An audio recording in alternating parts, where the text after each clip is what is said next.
Good morning. Today we are here together with my friends from Troax to discuss some very important and significant technical topics in which Troax is worldwide a leader. And they are the innovation leader and they are also the market leader. And so they are the best people to explain to us what is this and how it actually happens. I have with me Mr. Thomas Widstrand, Mr. Javier, Garcia, and Mikhail Standar, and Mr. Vidyasagar, not last but not the least. Thank you. He heads the operations in India. And I am Shivaram, industrial automation expert. And today, evangelist for digitalization and industry 4.0. Okay, so today we will have a long chat. Although we say it is long, actually speaking, given the complexity of the subject, it is rather short.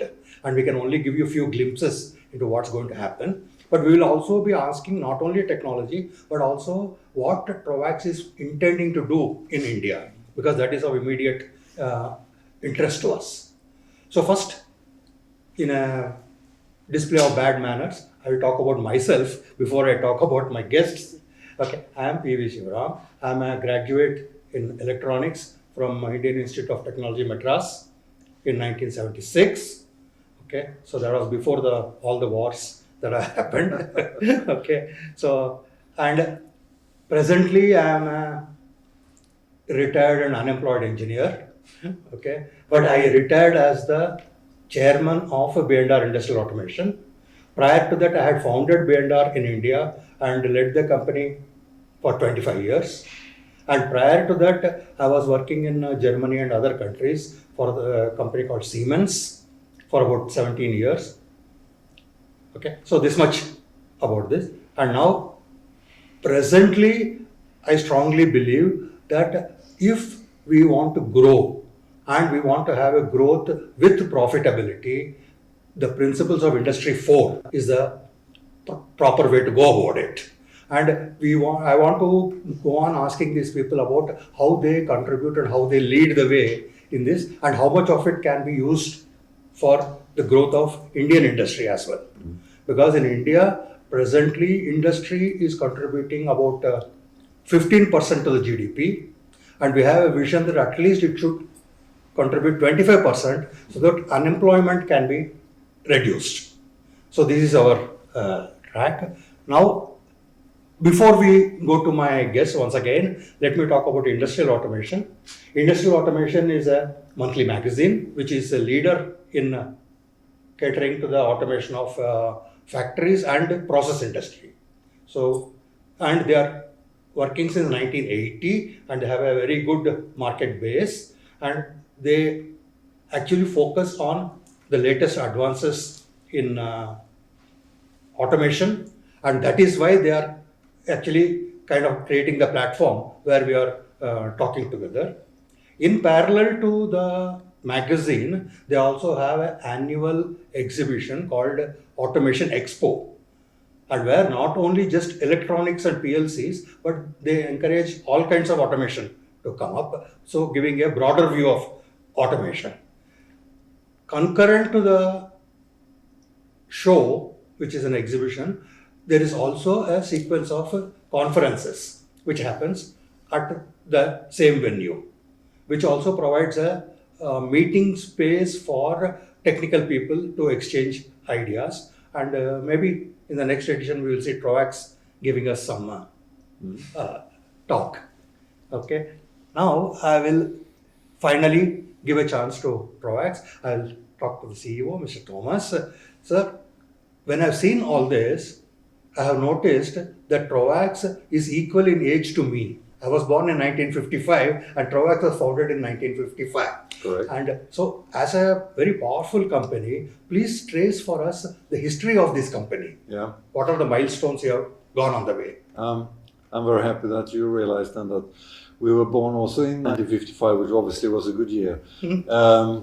But we've been working then with safety, and of course safety is a very broad, let's say, environment. But we're working then with what we call the the mesh panel and safety, or in other words, the perimeter guarding, where we actually put up then some sort of physical guarding between then a person who is working in a factory or with a conveyor system or whatever, which potentially could be hazardous.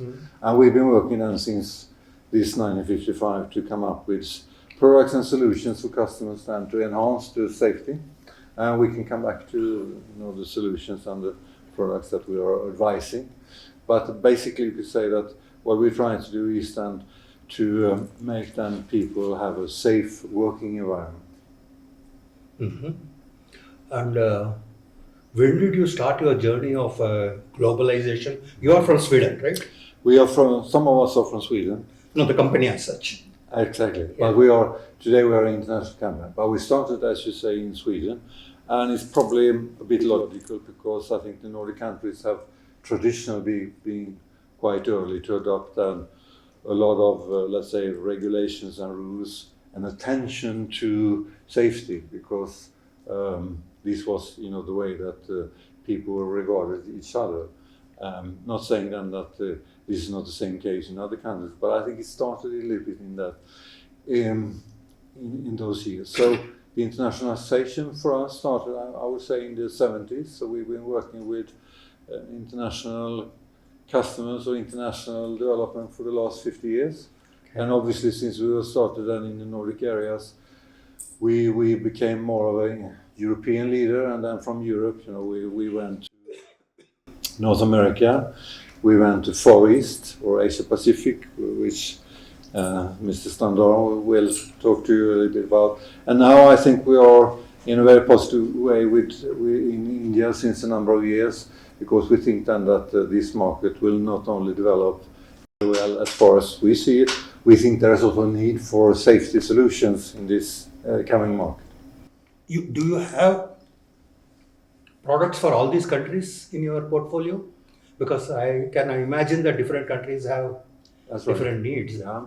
No, that's a good question. I think that you have to be a little bit humble and say that perhaps we don't have everything for every market, because there could be some specific needs. But in general, I would say that if you talk about safety solutions in a factory or where you have this potential hazardous environment, we have solutions for that. And I think it's important then that we try to get then the customer a good solution. It's not necessarily so that for the customer it's important that he gets from us, product A, B or C. He wants to have a solution which makes then that the people who are working in this environment we talk about, they have a safe solution, which means then that he or she as an employer can sleep well in the nighttime, because they've done everything what they can to prevent an accident to happen in this factory or whatever we're talking about. Yeah. So I think that we have most of what is required for this kind of installation. But of course we are in this segment of physical safety. We're not in all other aspects of safety. Could you just name for me 1, 2, 3 major products in your portfolio? Just I think maybe it's nice if you say something from the Indian perspective. We can fill in a little bit on the national part. Yeah, so we have products. First thing is our core business is we do mesh panels, which is required for robotic safety. That's our core business, and we are based on. Okay, sir, just to interrupt. Yeah. What is a mesh panel? Yeah.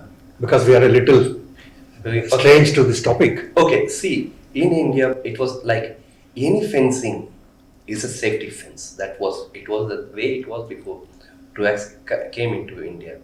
Then we started the process of educating the customers, saying that you cannot say any fencing cannot be a safety fence. There are some standards. You have to meet the standards. It was a big, long journey. But now I can say very proudly, we have at least I cannot say that 60% of the customers have changed, but some big portion of the customers are talking about standards and talking about safety. So when your question is, we make safety fencing, and we have recently acquired a company called Claytech that is more into safety of forklift safety. So Troax as a company looks more into safety.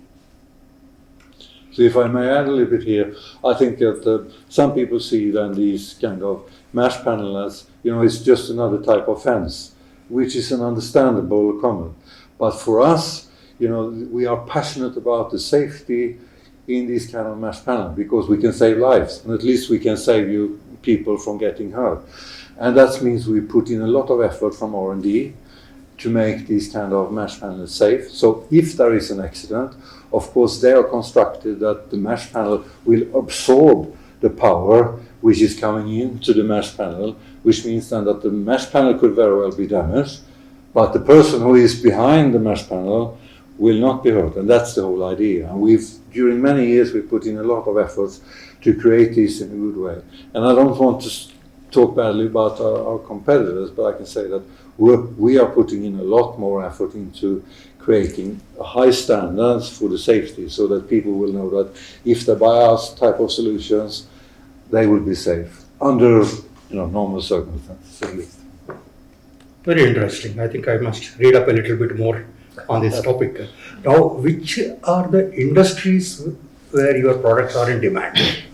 I think there are, you could say, more or less everywhere where you have some sort of factory or production, or it could be, as I said before, conveyor system moving or something which is moving, which also potentially could be hazardous.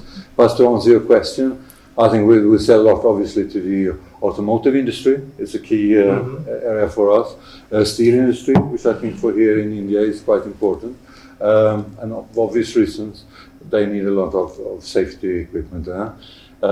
We also, if we change the focus a little bit, we go to breweries, for instance. Is also quite interesting for us.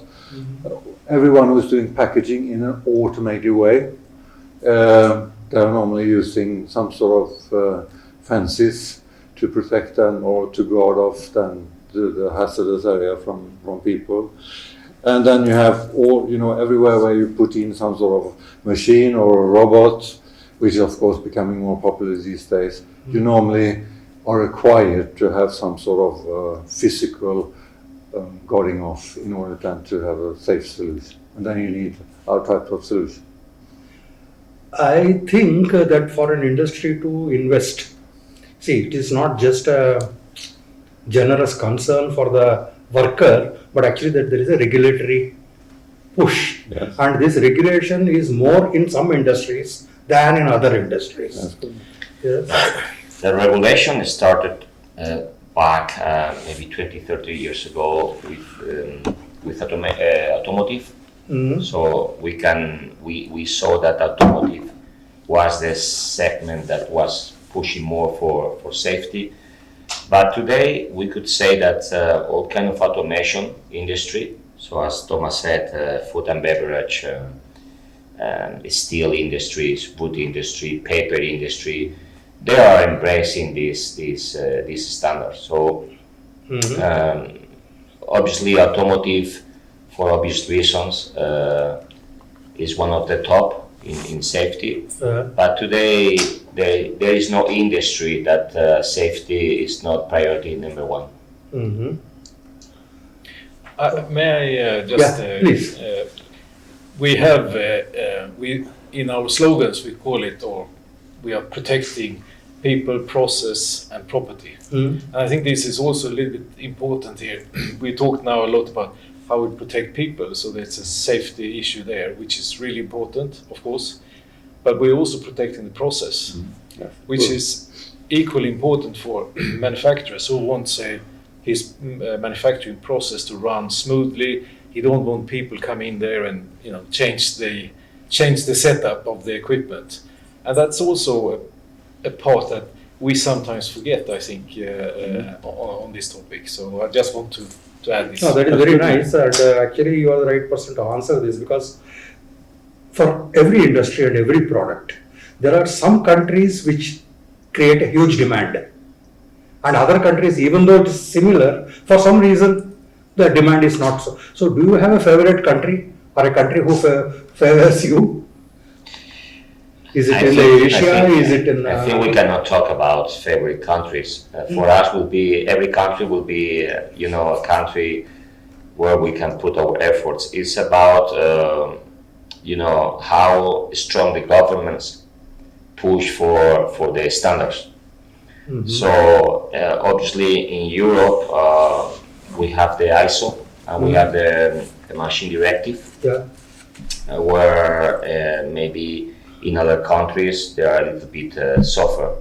But for us, every country is important, and we would like to push every country to embrace these standards, because I think, as Thomas says, is very important for people, but also for processes. Yeah, maybe I would also like to add something. It's like when we are a global company, every human being in this globe should be safe. So it doesn't come as a favored country. Like all the human beings in this globe should be safe. So that is our way of thinking. No, but finally, we judge everything by the amount of money it generates. So I would say, for example, APAC, how much they contribute to the overall turnover of Troax? Are they 50%, 40%? Can you compare to Europe, North America? You mean How much is the sales turnover contribution of APAC Yeah, to the overall? it's still a small part of the total group's turnover, of the obvious reason then that the market has not yet developed from safety point of view to compare with where they are in Europe and in North America. It will come there. This is how we see it in many countries over time, but it will take some time. And But this is the place where and there this is is why we so are much here. growth potential. It's a Right. big growth potential here. Yeah. So we are here, and in other countries, our philosophy is a little bit, we are there to learn how, like you said, for a specific market, what are the requirements, what is the culture, that the way people see it. But we're also there, of course, to a little bit to teach people the way we see that safety should be done. Doesn't necessarily have to be the one and only solution, but it could be one viable solution to different safety aspects. Good. That's a good way to look at it. Yes. Very nice. And coming back to what Javier said about the regulations, I just want to stress this: the regulations in Europe is, I would say, very strict, and it's sort of mandatory to use our type of product, not necessarily our product, but our type of product. North America, equally strong, while out here in Asia Pacific or in the Asian region, it's not so strong yet from a regulation point of view. But I'm also very convinced it's coming. So that brings me very nicely to my next question. A market leader, takes a lot of revenue out of the market, but then they also carry a responsibility to further develop the market. So there are two different ways. One is to educate the customers, and second, also very important, is to educate the regulators. That you work with the regulators to frame the standards and so on. So what are your activities? What is your strategy? It's actually two questions. So, how we influence then, let's say, the standards and the norms. Obviously, we have a lot of experience in this. So we have actually appointed a specialist for this to help them with these kind of committees or government bodies, where then they go through from an international level, then where to place the norms and standards. Should it be on this level or this level or that level? And of course then there are people with different backgrounds saying then that no, we don't need any regulation, and in some cases you say you need a very strict regulation, and they try to form then an opinion about this. So we try then to bring our experience in this and our R&D, without imposing our type of ideas directly into it, because that will obviously be wrong. And that will of course then have I think a positive impact on it. From our own R&D then we try to develop then things that are giving the customer a much better safety. So just as an example, we can say then that we have very lately introduced to the market, which will not be a big seller maybe short term, but it's interesting then because people, meaning customers who are interested in a good safety level, they can invest now in a cage then around, for instance, a robot station or a similar system, where we then also include then there is electrical current going around. So if someone has taken away then a part of the fence, if you install this in the correct way, you cannot start the robot, which means then there's no potential for any danger to happen. And those are things then that we are doing to increase the safety level. But of course, this is something which today only the more, let's call it, safety-oriented customers are interested in, but it will come long term in other areas as well. Yeah. Yes. Talking about customers, so for us, it's also important that these big companies support safety in the different countries. So not only Troax group from our R&D and specialists are supporting these committees and standards, but also the big customers in every segment, they are also pushing for safety. Yeah. So we have a lot of customers that they are moving, from Europe to APAC or from APAC to Europe, and they are also pushing for high safety regulations. So I think it's teamwork between the standards organizations, Troax in the way that we are supporting, and also our customers. Very nice. When you talk about cooperation, any particular solution needs many components, and obviously all of them are not going to be made by Troax. No. So you need a set of compatible other vendors to make the solution possible. Now when you come with a new development or a new version of your safety, then the vendors also have to, modify their products to remain compatible with you. So how do you manage this ecosystem? Because this is a big job. The core is, since many years, developed a very high standard of safety. So for instance, you could, we guarantee that even if you take the more standard installment that we do, they will withstand, for instance, an impact test of 2,000 euros, which is much more than what normally you will encounter in an industry. And you can get variants also which are much higher than that. So I think from a safety point of view, we probably not reached the limit, but I think that we have a standard which for most of the installation would be sufficient for customers or people, and also the processes. But when we talk about then you were talking a little bit about digitalization, I think that's where the next step or improvement will come. That the customers are now more interested in doing their own drawings, their own configuration, and they might not need us to the same extent as before, and they get the better knowledge also from a safety point of view, which means then that they don't need us in the same way to create these kind of installations. And this is something where we want to help with digitalization, so the customers can do a lot of these things themselves, and still being, making in a safe installment. Okay, let's slightly shift once again to our close by topic. Troax is famous for being innovative company. Now, innovation is driven by two things. One is when you get a market feedback about their need or pain points with the present solution, and the other is the breakthrough, that you come with something into the market and the market says, aha, That's right. I didn't know I wanted this, but this is exactly. Right. So which is your model? I think we try to do both.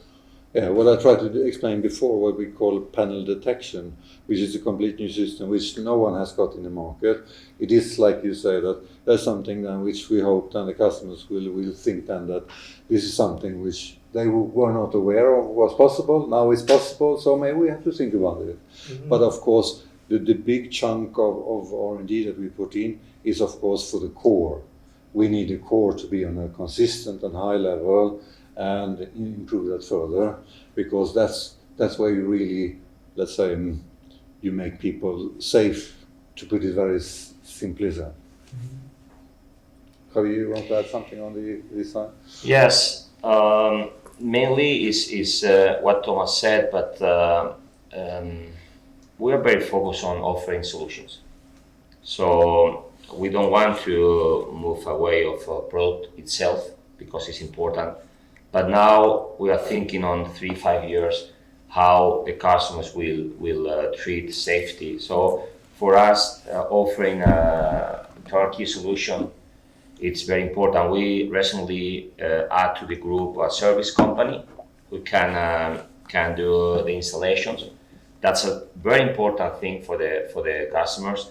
We are also talking about being very friendly, so it means that all the process goes very smooth for the customers. So that's our goal. Is not only the mesh itself. Is we are working for the next cycle to be a global company because we are, we have sales presence all over the world, but also to be very friendly for our customers. We want them to come back next time. Okay. Very good. If I may add Please. another thing on R&D, which I think is also a lot of attention spent in the company today, it's related to the environment as well. So we're inventing new products all the time that is recyclable, using less energy to produce, and all kinds of innovation in this respect, which I think is also a very important topic for us as humans, in the long run, that we are not polluting the earth. Yeah. So now you have, as you said, the products can be used in any industry, but within the industry now, what is the application? See, one is physical separation of the dangerous part from the humans, but what are the overall all the different applications that you have? And since particularly you have more than one company in your basket. Yeah, we have a few applications. This company for many years was based in 3 main segments. That was automation and robotics and warehouse partitioning, so logistic and property protection. But recently we are moving also to active safety, which means that, as Thomas mentioned, panel detection, so some kind of let's say electronic safety like Clytech, which is a system that we put in the forklift or moving systems where they can detect the hazard, the moving hazard. So and then we are in as I said, not only doing perimeter protection, also bag racking for logistics. We are protecting also conveyors, also comms systems, so in automatic logistics. And this is our main focus. What we've seen coming up very much in the last couple of years is that there's been a lot of investment in what we call automated warehouses, which is driven, of course, by the increased need for us as human beings to buy more things through the e-commerce channel. And this is, of course, something which I think will continue, and that will enhance also that the warehouses, which traditionally have been a lot of people moving goods around. You have in India here some big companies for this. So I think that as I said, the traditional warehousing, which will still exist for many years, but it will move partly to this automated warehouse, where you then have much more standardized processes, and you have a low cost for moving the equipment, from A to B, and to us as consumers. That will continue. I wanted to pick on that one word which you used in the previous sentence. You mentioned active safety. Now this is a kind of a, for us at least, an emerging term. Active safety, passive safety. Now what is this active safety? So active safety is, as I told you before, so when we have been talking doing this since 1955 about perimeter guarding, we talk about non-active because it was, a perimeter protection protecting the hazard. Now we have included in our proposal panel detection, which is a system that you can remove, but you can still detect the hazard. So a long time ago, we installed big factories where if you remove one panel from a corner and someone, you didn't know. Today, with this panel detection, we can know in any time with just connecting to the PLC where the panel is going to be removed. But also we are adding products like Clytech that you can install in moving systems like forklift, trucks, or AGVs. Mm-hmm. With that, you can start another kind of safety. So you can protect people walking in the factories, people, trucks, collisions, and this is what we are going to call active safety. That leads to the next point, because many places safety consisted of when you detect a violation, you stop it, you remove energy, power to the thing. But then this automatically reflects in a loss of productivity. Yes. Correct. And therefore, other concepts are coming like SLS and SLT, safe limited torque and safe limited speed. So, do you also are you working on these kind of topics? Yeah, we are, but I think that in machine tools, it's already quite so popular. Yeah, we are not really in that part of the safety. We are coming into this with this active safety that we were just referring to. So I guess that if we have another chat in a couple of years, we will have developed it a bit more. But today I would say that we are still focused on the core, which is more still the physical guarding, and now we're moving into this active safety, and that's where we are today. Okay. So again, all these topics, they sound very different when you are sitting in the emerging market. So now, what is the opinion of you two gentlemen? Mm-hmm. Yeah, it's a good question, because in the emerging market, I think the main market is probably not thinking active, passive, or this and that. It's very much the passive, or maybe not even the passive. Maybe it's just a line in the floor and say don't cross. Yeah. So, but also in the emerging markets, you have very advanced companies who is maybe even more advanced than in Europe and in the US. So it's a difficult question to say. I think the span, the difference between the low end and the high end is probably much bigger in the emerging market, while in the traditional markets in Europe and US, the low end and the high end is almost not the same, but almost the same. So I think this is the... No, but Michael, I think we can analyze it in a different way, because much of the reluctance in the emerging markets for these solutions is not so much cultural, but also perhaps the budget that they have. Yes. And so many companies try to enter into the emerging markets with a special pricing, tactics. Do you also intend to do some such thing? When you're saying about this, actually in India, when we talk about safety, yes, the top management is serious about it. But when you go to the production line, people think that as an hindrance for productivity. They say, oh, you are putting so much of safety, my productivity is going down. But actually it is a big process. You have to educate the customer. Your productivity goes up with having a proper safe mission.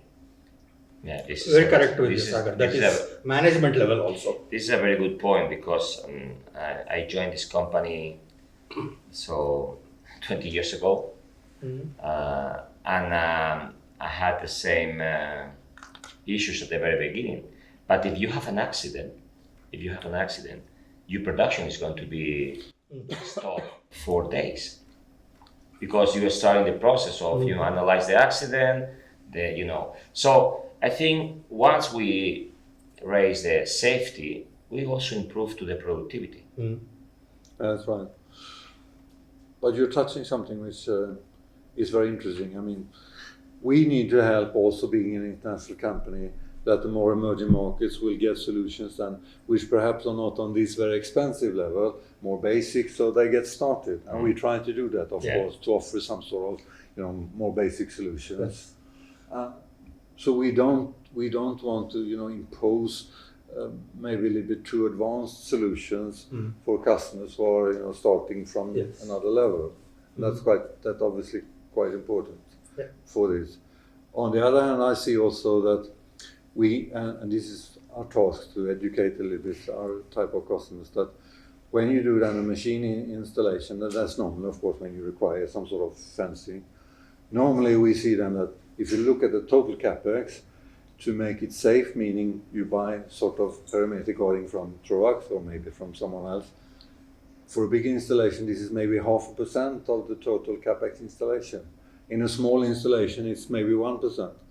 So from a budget point of view, it is not the biggest part, of course, to have a safe solution. It's more the mental thinking then that people have to understand that, yes, we have to spend something on safety when you're starting and in the more emerging markets. It's an investment. It's an investment. So that is safety is an investment, and safety is something that, as Thomas said, maybe it's only 1% of the capex, but is 100% important, because if not, you cannot put your machine up and running. And this is something that normally we are reminding to our customers. So safety is not priority number one, it's priority number 111. Yeah. You see, there is a adage, they say that you cannot add safety after you have done everything else. You must think of safety right from design. From design. From design, stage. yeah. And therefore, I think my advice to you would be to work with the young designers to put these thoughts into their mind, so that when they make a plant layout or a machine layout, that they already start thinking, how will I have safety? I mean, today we talk about sustainability in a similar manner. It's a very good point, because if you have safety in your process and in your strategy, you will plan safety, and then it's much easier for everyone. It's in the planning, so then we can work together. We can have like a partnership with our customers. We can design better. We can optimize the cost. And we can, of course, be part of this process.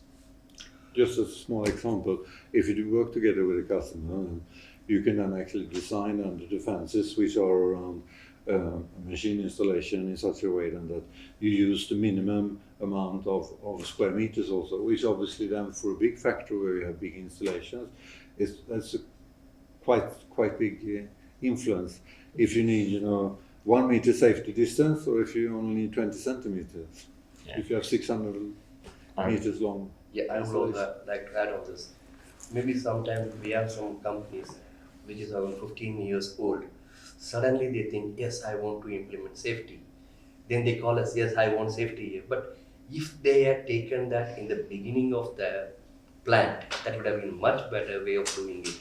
Now we literally scratch, how will we do it? There is no space near, there is no space, how will you do it? But they say, this plant we have to make it safe, because our management has decided this should be the safest factory in India.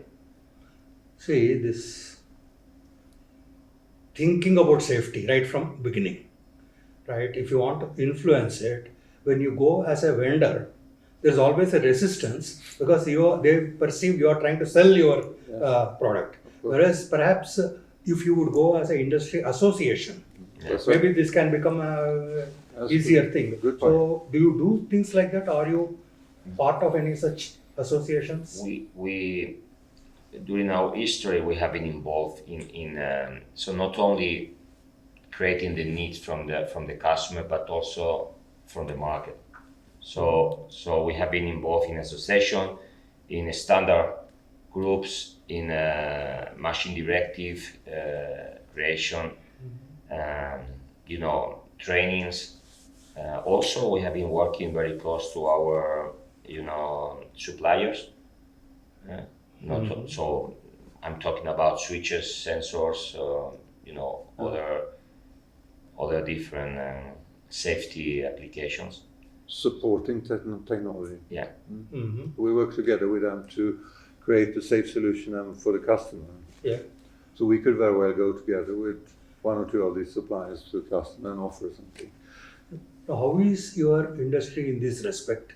Do the competing companies actually cooperate on such issues, or it is very war kind of situation, like a Pepsi and Coke kind of? I think from when you come to the actual, let's say, project, then that's Of course, there is going to be bloodshed. It's going to be competition, Yeah. as usual. But when you talk about more these industry standards or developing new norms and so forth, then we are good colleagues and we help each other. I would say It works like that. Yeah. This is for Europe. Well, also I think it's coming in North America. We haven't seen it so much here in, let's call it, the more emerging markets, but it will come here also. The In trend India, is there positive. any such association for this business? Yeah, we are working with a few people. And No, is there an association, nationwide No, association we kind don't of have thing? a specific association as long as I know, but we are working with few of the switch suppliers. We are making a seminar. Our job as of now in India is educating the customer on safety. That is the core. We are not looking at it as a business part of it. We are looking at educating customer in safety. What is safety? That is the most important step we are doing in India as of now. It is not to give business rewards. It is to keep the people safe. As the first sentence started by Mr. Thomas, when they go back home, they have to sleep happily. That is the thing. That's a pious wish. Yes. You see, there is an initiative by Government of India. I just share it because we came into the topic. It is called Samarth Udyog, Smart and Advanced Manufacturing. It was floated by the Ministry of Heavy Industries in 2017. I was one of the founder members of that association. And the idea was to evangelize, to go to people and preach them why automation is interesting for you, what are the benefits it will do. And then they also gave us some directives about setting up pilot projects. So with small amount of investment, you can do something. And then we also offered a test bed. So this was done by the government and the industry association and educational institutions like the IIT, ISC. Even in ISC, we have a center in Bangalore. Okay, so today we are very active in Pune with this, and I'm one of the active members. I think you can take a similar approach. In fact, you can join hands. Yeah, we are doing it now. See, the Ministry of, as you said, Heavy Industries has started this activity of safety, setting a safety for each and every machine part of it. Even if the fencing is coming, so Troax is part of it, but it is in a very preliminary stage. So we don't want to say that it has gone in a big way, but we are part of the Ministry of Heavy Industries, which is setting up similar to ISO, the standards for India. And we are also working closely with them. Standards is one matter, that is pushing the things down. What we are talking about is from bottom up, to get them, So if you want to give him a free cup of tea, and if he likes the tea, then tomorrow he will come and pay for it and buy it. Yeah? Typical marketing strategy. We are positive to help in reasonable ways. But I looked at the different countries in this part of the world, in the emerging markets, and it's not so strong on these associations, I would say, with the exception for Japan. But Japan is a little bit extreme because they are very specific. They have switch associations, or they're a little bit. They don't have the broader. They're not umbrella associations. Yeah, they're more. So they don't have the broader sort of safety view. I would say the other markets, as far as I see it, there is nothing that is 100% suitable, I would say. But we would definitely welcome this, and if we can, we will influence. Yeah, I mean, I can give one or two names or phone numbers. Yeah, sure. Work with that. Okay. So, sir, now you can be very happy with this question. How are you planning to increase your market in APAC? What are you doing? What are we doing? Yes, it's a good question. It's It's a big question. It's half of the world in terms of population, so it's just that's a mind-blogging thing. I mean, of course, what we're doing is we are looking at where is the industries, the industries that initially is of main interest for us, automotive, which countries are adopting this, or where there's a lot of production in these countries. And we've now established ourselves in a number of these countries around Asia. So Japan, Korea, China, India, and also in Australia. What we are doing, I may repeat a little bit what we are saying, is that every day we are out there educating customers on safety and how our products can support them in their efforts to become more safe.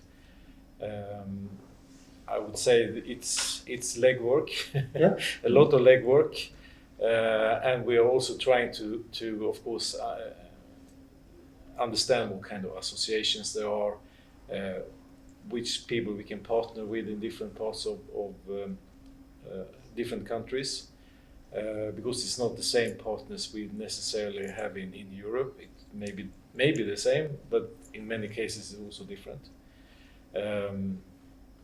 So it's a lot of legwork, and we are adding almost resources on a weekly basis into the region in the different countries.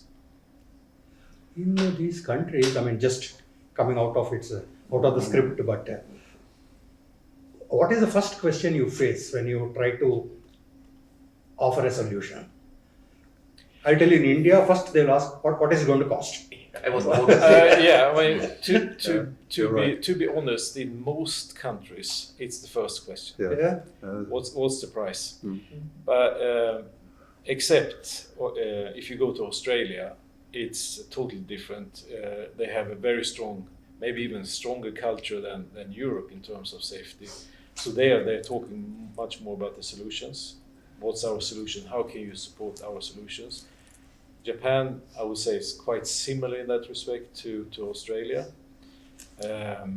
So the question of price comes a little bit later. It will come. Eventually, you have to face it. It will come. Of course, Yeah. it will come.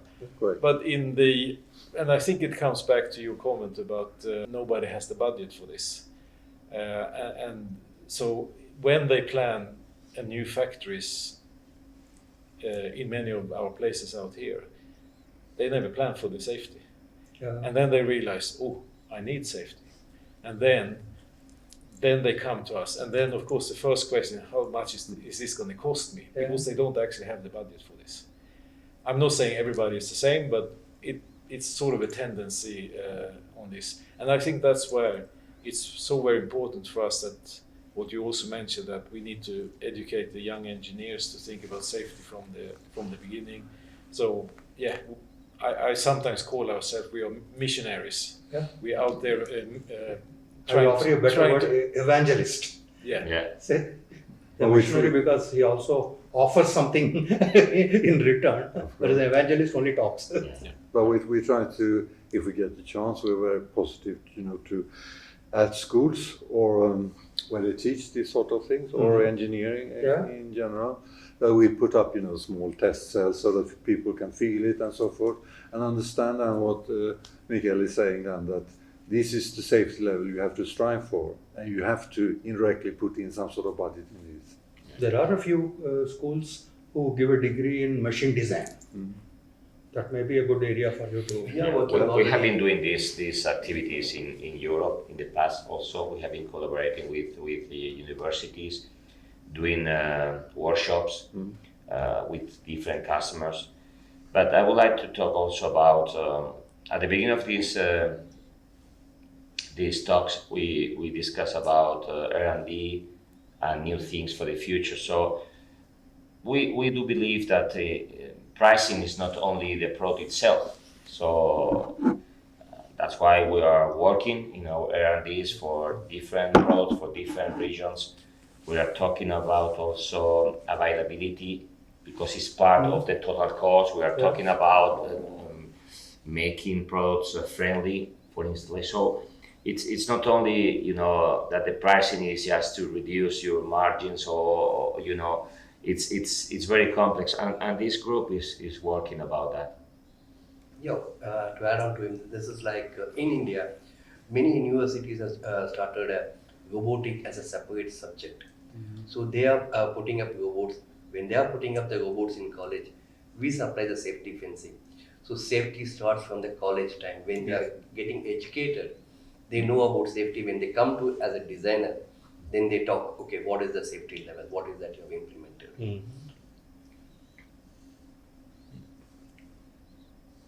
Good. Well, let us move to little, because we got too technical. Now let's talk about some management. Since you have been growing in the past few years, I'm told, by acquiring other companies. And now this kind of an acquisition brings with it different problems, right? Opportunities, I would say. Problems and you acquire for opportunities. We don't like problems. Nobody likes problems, but they are there, and you have to find a way to work with that. But we are aware of that, and since probably a couple of years back, we are working on integration. So we have clear strategy, and we are working with different departments, not only, you know, management, but supply chain, marketing, and we have clear action plans for the integration of our companies. We try to impose in a positive way the Troax way of working. You don't have to do exactly, you know. We want to leave some room for initiatives and improvement and so forth. But of course, like Javier is saying, there has to be a part of this acquired company that they feel and that they have to adopt in order then to give the customer these solutions that we've been talking about now for some time, so that the customer is safe in what they're getting from us. That's the key. So, for example, when we acquire a company, for us it's very important the process. So how we approach the customers in a professional way, how we set up a high customer service level, how we can have this quality of the products, and obviously safety. So that's what we want to do when we add one company on board of this group, having these basics fulfilled. See, one of the things which strikes immediately when we talk about this is how will you manage the product range? How do you integrate the different products? How would you manage the branding? Because the acquired company, if it loses its brand, that is very bad. Yes, but for me, branding is trust. Yeah. If you have a trust, branding integration will be. But obviously, we have a strategy. Yes. So we have a strategy with branding and integration. And similarly, also this human resources. That's good. How do you integrate people from two different work cultures? And it's a big challenge, but also very interesting. And I think that gives a lot of reward long term if you do it reasonably well. But we of course encourage people and to work in different places. So if someone wants to go, you know, to the other side of the world to work, something we encourage. Today, maybe people from the more developed countries are not so happy to move, but I think the other way around, there are some people from the more emerging markets which are interested to come and learn a little bit how we do things than in other markets. This is something which we encourage. That's one thing. Then, of course, it's everything from policies. It sounds a bit boring, but you know, you have to have policies in HR so people know that this is the framework that we're working with. And obviously, you don't go out and do some strange offerings to customers, because we totally avoid those kinds of things. And of course, also small details which are very local then. The way you handle your daily working routine, etc. in the company. So I would say then that it's a combination of imposing some sort of positive learning by doing, by moving people around, and also then to structure the type of environment within HR that you have to work with. Yeah. And you shouldn't forget another, once let's say we have acquired new companies, the new company also teaches us. Exactly. So it must be a give and take, and I think that's where we, what I've seen, we are very gentle in a way, that we like to look at this in a very positive way and adopt this, so it becomes a new part of the new sort of Troax culture. Yeah. And for the international groups, this is very important because we are the only company in the world in this segment that we are global. Mm-hmm. So we have presence all over the world, but also we have production capacity in the three, let's say, macro areas: APAC, Europe, and America. And we have people in our, management team from everywhere. That also gives us a touch of different cultures. And you can learn from each other. Now we will turn to India. Now, actually, when you look at India in relation to the global turnover is somewhere like 115 billion US dollars, which is about 1 lakh crores of rupees, which is a huge number for India. So how does Troax India make its own presence felt in the global table? See, we don't, in terms of presence, in terms of contribution of business percentage, we may not be big. But looking at the future, I think maybe 10 years down the line, we will be giving a big contribution in terms of the revenue. Not only that, but our thinking is we are not looking at the revenue point in India. Our main aim is that we have to instill the thinking way of safety. That is, if we do that, automatically our business will grow. That is the core thing we are trying to do, educate the customer day in and day out. Again, I use the same thing because that is the process. Just tell us in a couple of sentences, history of Troax in India. When did you come here? See, like East India Company. Okay. In 2012, I think, Troax Sweden made a study about is there any business in India? That was a big, and I don't remember somewhere, but I got that presentation. It was very presentation. I came to know more about India from the presentation what they had given. Then we started around 7 years back, as a Troax company was started 7 years back. We started as, I was the first employee in Troax. About 2015? Roughly 2016. We started around 2016. So we started it, and then we, what is the value engineer addition we gave it to the customer is like, we went to the customer, we said, yes, there is a fencing that is required for robotics, that's a safety fencing. Before Troax was there, it is like, you can say BC and after Christ and before Christ. Before Troax was there, no customer talks about safety fence. They just talk about machine robots and everything. Yeah, that's right. Fence, no discussion. Now it has come to a point, what is the fencing you are using? Does it meet the standard? This itself is the biggest achievement we have done in India today. Have you reached a level where new customers automatically know what is Troax and what they do?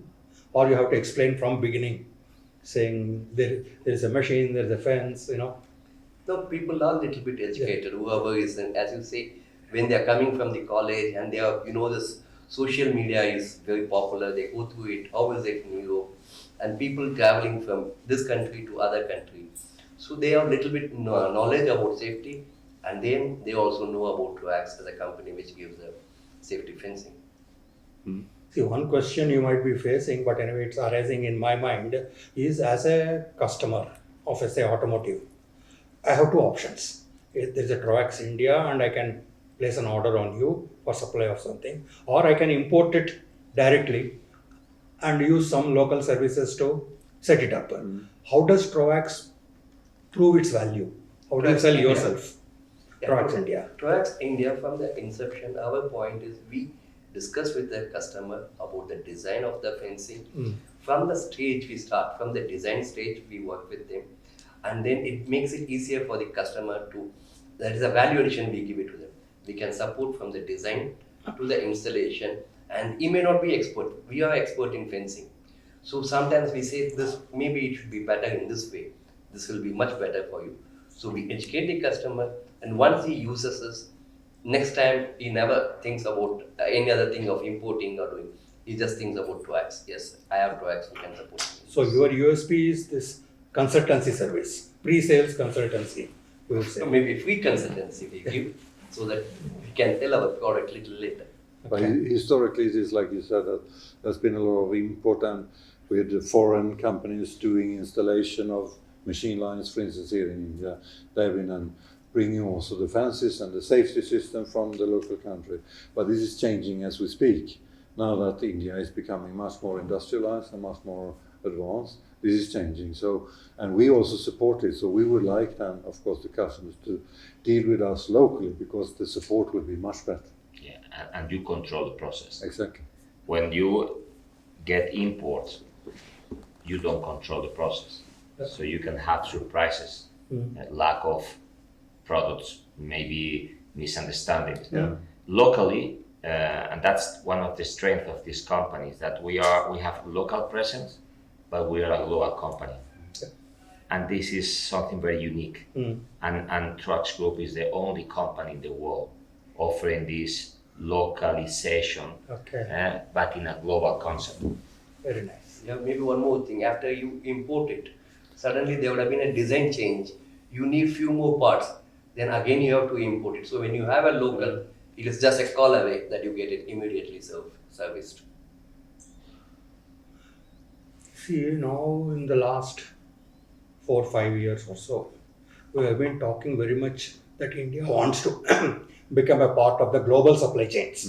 That India wants to become part of the various global supply chains. Now these big companies at the other end of the global supply chain, they have some very strict rules and regulations for the people, the vendors down in the line. One of those things is actually a verification of the process, the inventory levels at each stage. And second thing is they want to also have a intelligent inventory service, right? So are you able to offer this kind of thing? Because this will help India to become part of, let us say, an Amazon or somebody like that. But I think that's the beauty of Troax is we are global but local. Yeah. So it means that we have the experience what these supply chains do elsewhere in the world, what they've done in Europe, what they've done in North America, what they've done in other countries in Asia Pacific perhaps. And when they bring it here, we know what they want. So I think that's the the beauty of being local but yet global. Yeah, because this part of the world has been mostly importing technology. But we see that in the near future, integration companies will go to Europe and to America, and we do all the way around. So that's why it's very important to be local, because very, very soon, logistic integrators or automotive integrators from India will go to install machines in America or in Europe. So having local support here will be extremely important. Both in safety and in inventory management. Of course. Now we have more and more dependence on software. And every product has to somehow talk to other products. Correct. Yeah, correct. So now you are already working on that with some data interchange. We have a digitalization IIoT. department, Yeah. yes, and we are working on different key points for the future. Data is one of them, Yeah. of course. But for many years we've had it like this, that when we configure a solution for the customers, the bigger ones are buying on a more regular basis from us. They normally get then our types of products which are sequenced and in such a way that they integrate that into their own design drawing system, which means then that when they do their own drawing then for a complete machine installation, our small part of fences, which nevertheless is important from safety, will be part of what they are, presenting to their customers. So it's integrated directly into the customer's software. So we are both working with the configuration as such, but of course also next stage, what we touched upon before, the digitalization of when you, as perhaps not such a big customer, wants to then get an understanding of what it costs them to have these kind of cages for my little installation. There are a couple of more questions, particular to India, but addressed to you. That India has about 600 million people in the age group of 18 to 35. It's a demographic dividend, which is double the size of Western Europe, I think. Yeah. Correct? Right. So now many of these are highly technically qualified engineers. Obviously, it could be an asset for a design and development Definitely, process. yes. So what are your plans? How would you like to leverage this resource, this wealth of resource? Oh, well, I can see two clear possibilities. One is to touch upon what I said before. If Ganesh and the team here, or when they develop more, we are very keen then to have one or two people coming from India to Europe to work in R&D or on the commercial side, technical commercial side, and both to teach the people there how the Indian requirements are, but of course also to get back then a lot of things which are they should know about how it's the requirements in the rest of the world. And the other part is of course that we don't have yet enough the volume here in India to support investment into physical manufacturing. But I would be very surprised if we don't have the volume in a number of years to do that. And in that case, of course, we are very keen then to hire people to have a small little R&D center here with testing and R&D to cope with demand from the whole Asia Pacific area, which might deviate a bit from Europe or North America. You see, one of the, let me say, rumors which keeps floating around is that the Indian manufacturing industry tends to copy designs from Europe and make it here.